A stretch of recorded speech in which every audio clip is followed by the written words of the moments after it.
চিন্তাধারায় আমরা সবাইকে সমর্থন এটা চেষ্টা করছি।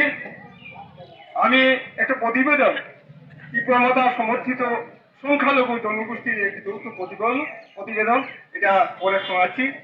বন্ধুগণ, স্বাধীনতার ৭৩ বছর পর ত্রিপুরার পার্বত্য অঞ্চলে বসবাসকারী আদি জনজাতি এবং সমতলে বসবাসকারী অন্যান্য সংখ্যালঘু জনগোষ্ঠী যেমন বিষ্ণুপ্রিয়া মণিপুরী ও মেইতেই মণিপুরী, চা বাগানের শ্রমিক শ্রেণী, সংখ্যালঘু মুসলিম সম্প্রদায় ও সংখ্যালঘু আদি বাঙালি যেমন মালাকার, শব্দগড়, ব্রহ্মসূত্র ইত্যাদি জনগোষ্ঠী জাতিগত উন্নয়নের দাবি একটা প্রহসন মাত্র।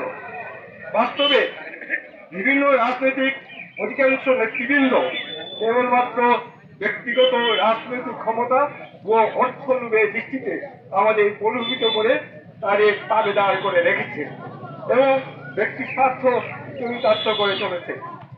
এটা সম্ভব হয়েছে উপজাতি ও অন্যান্য আদি লঘু জনগোষ্ঠীর একতাহীনতার কারণে, যার ফলে স্বাধীনতার পরও আজ অব্দি সবকা সাথ সবকা বিকাশ এই স্লোগান রয়ে গেছে আমাদের ক্ষেত্রে।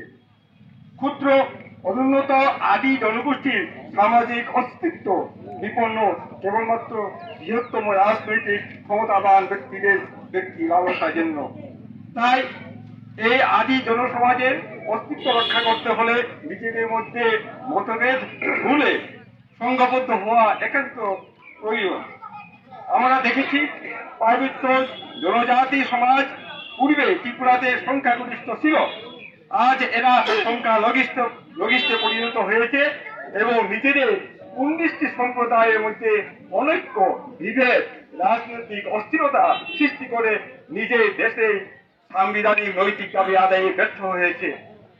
বহুদিন পর মহারাজার সুযোগ্য পুত্র শ্রী শ্রী প্রদ্যুৎ কিশোর দেববর্মনের আহ্বানে ও ঐকান্তিক প্রচেষ্টায় গত এডিসি নির্বাচনে ত্রিপুরা মোথা একচ্ছত্র ক্ষমতা দখল করতে পেরেছে।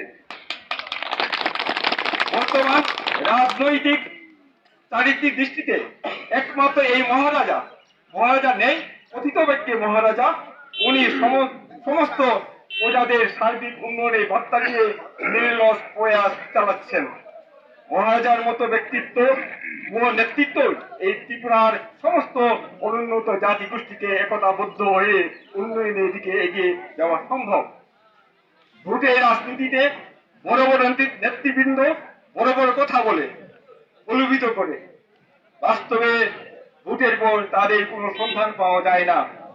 সহজ সরল সাধারণ লোকগুলোকে মিষ্টি কথায় প্রলোভিত করে আড়ালে নিজের স্বার্থকে চরিতার্থ করে। ইহাকে প্রতিহত করতে কি দরকার? আমাদের একতাই প্রয়োজন। আজ এডিসিতে জনজাতিরা উন্নয়নের দিকে অবহেলিত, তাদের উন্নয়নের বরাদ্দ টাকা সঠিকভাবে রাজ্য সরকারের স্বত্বান্বেষী নেতৃত্বের কারণে অধরা হয়ে যাচ্ছে। দিন পাল্টাচ্ছে, মনোভাব বদলাচ্ছে। যারা অবহেলিত তারা একদিন ঐক্যবদ্ধ হলে তাদের রাজনৈতিক শক্তি অন্য কারো দ্বারা আটকানো সম্ভব হবে না।